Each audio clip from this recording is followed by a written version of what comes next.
ऐसा हम भारतीय कर क्या रहे हैं कि जिसकी वजह से भारत जो है वो डायबिटीज की राजधानी बनी हुई है पूरे विश्व की।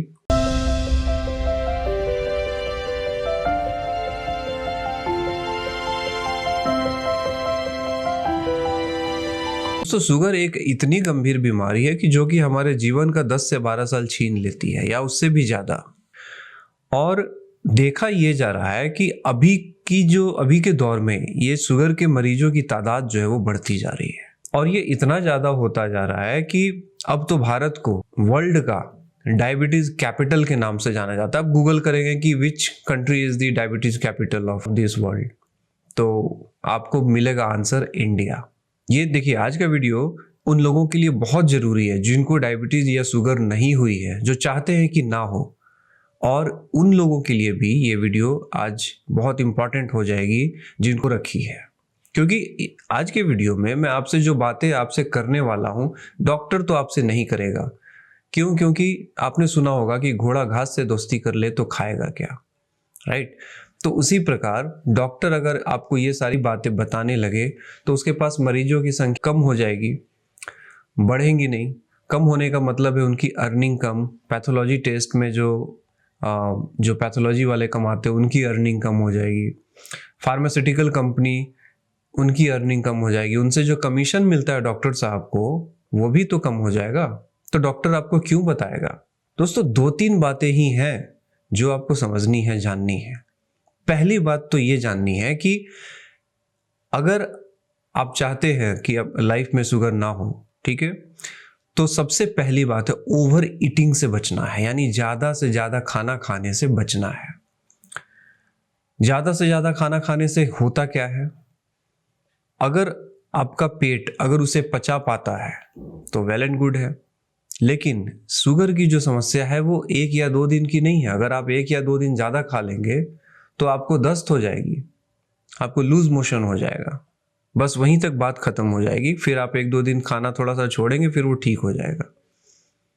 शुगर जो होती है वो कई एक समय तक गलत खान पान, आप ओवर ईटिंग करते गए और एक लेवल आया बॉडी में कि जहाँ पे आपके बॉडी के भीतर इंसुलिन बनाने की जो प्रक्रिया है वो धीरे धीरे धीमी होती गई और कम हो गई, खत्म हो गई, जिसकी वजह से आप मरीज बन गए।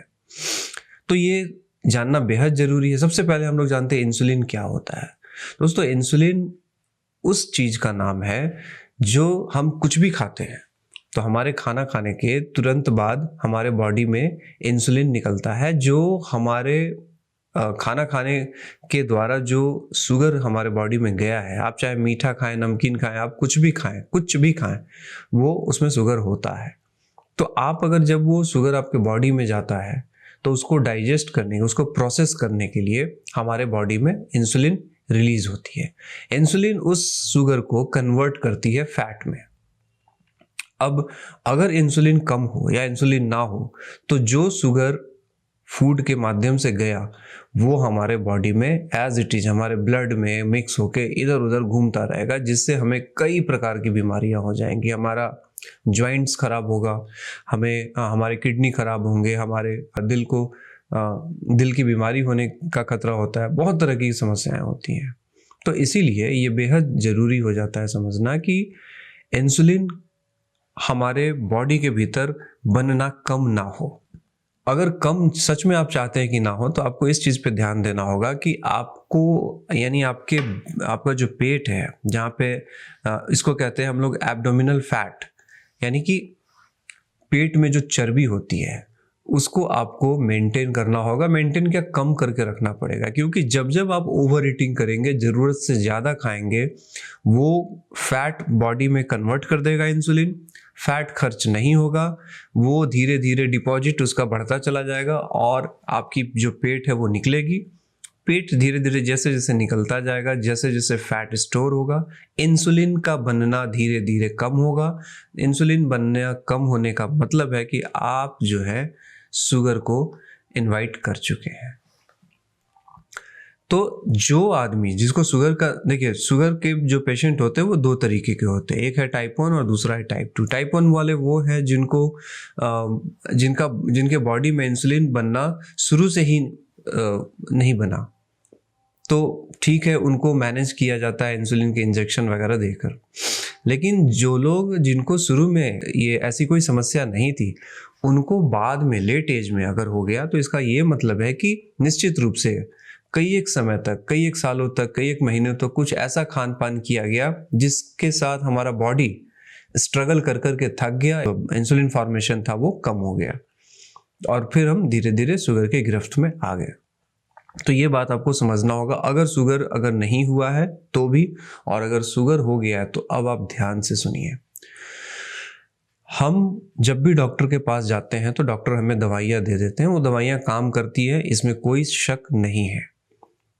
लेकिन डॉक्टर हमेशा चाहते हैं कि आप दवाइयों के भरोसे रहें, तो इसलिए डॉक्टर आपको कभी नहीं ये समझाते हैं कि देखिए इसका कहीं ना कहीं जो मेन जुड़ाव है वो आपके फूड से है, आपके भोजन से, जो भोजन आप खाना खाते हैं उससे है। हम अक्सर वैसे खाना खाते हैं, डॉक्टर हमेशा कहते हैं चावल छोड़ दीजिए, रोटी खाइए। दोस्तों, पिछली बार मैंने एक वीडियो बनाया था रोटी के ऊपर। गेहूं से जो रोटी बनती है या गेहूं से जो बिस्किट, ब्रेड कुछ भी बनते हैं, वो सब में ग्लूटेन होता है। ग्लूटेन तो हमारा पेट पचा नहीं पाता, किसी का भी पेट पचा नहीं पाता, इंसानी शरीर ग्लूटेन को पचा नहीं पाता।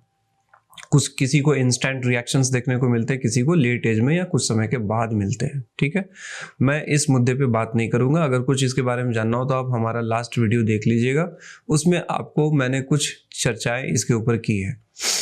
तो गेहूं खाने के लिए डॉक्टर बोलते हैं। अब गेहूं का दोस्तों जो जीआई इंडेक्स होता है, यानी ग्लाइसेमिक इंडेक्स जो होता है, वो होता है 72। अब 60 से ऊपर, 65 से ऊपर जो भी फूड जिनका जीआई अगर 65 से ऊपर है, 70 के आसपास है, वो खासकर शुगर वाले पेशेंट के लिए बिल्कुल ठीक नहीं है। आप चावल खाएं, आप गेहूं की रोटी खाएं, दोनों का जो जीआई इंडेक्स है वो लगभग आसपास सेम है। तो चावल छोड़ के आपको बहुत ज़्यादा फायदा होना नहीं है, क्योंकि आप गेहूं खा रहे हैं, आप अल्टीमेटली वही काम कर रहे हैं। कम से कम चावल में ग्लूटेन तो नहीं है। लेकिन अब खाएं क्या? तो दोस्तों, आप अगर गूगल करेंगे तो ग्लाइसेमिक इंडेक्स जो जिसमें कम होता है, वो आपको जैसे कि रागी, जिसको हम लोग मड़ुआ कहते हैं, ज्वार हो गया, बाजरा हो गया, मकई हो गई, ये ऐसे अनाज हैं जिनका ग्लाइसेमिक इंडेक्स जो होता है वो कम होता है।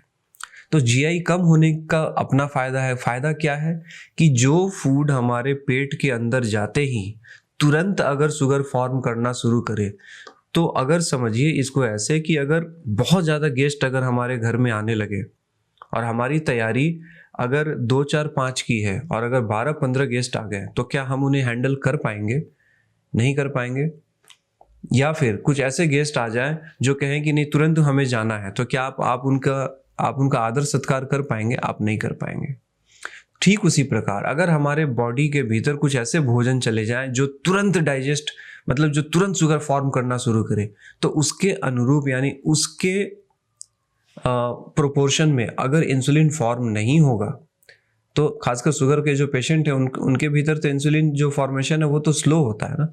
तो उनके भीतर अगर वो लोग गेहूं की रोटी भी खाएंगे तो भी उनके बॉडी के भीतर जो बैलेंस है शुगर को लेके वो क्रिएट नहीं हो पाएगा।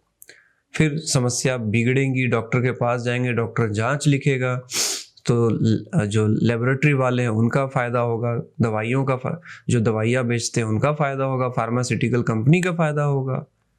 घाटा किसका होगा? एक आम इंसान का, जो गेहूं की रोटी या फिर ऐसे फूड खा रहा है जिसका जीआई जो है वो 70 है या 70+ है।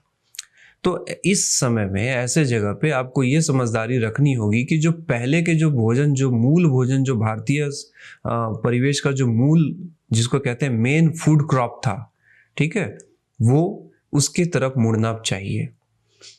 उसका फायदा क्या है? उसका सबसे बड़ा फायदा तो ये है कि उसमें जो जीआई जो होता है उसका 60 के आसपास होता है या 60 से कम होता है।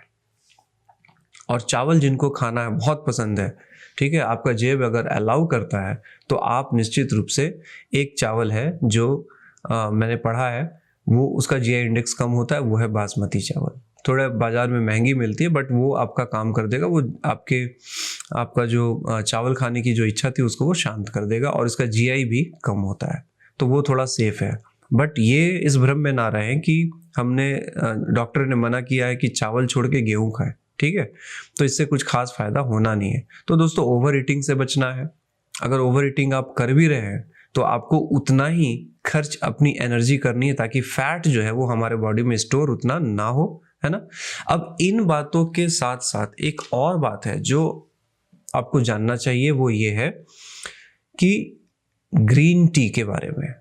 दोस्तों, ग्रीन टी एक ऐसा पेय पदार्थ है, एक ऐसा चीज़ है जिसको पीने से हमारे बॉडी के भीतर जो इंसुलिन सेंसिटिविटी होती है वो बढ़ जाती है, यानी इंसुलिन बनने की जो प्रक्रिया है वो बढ़ जाती है।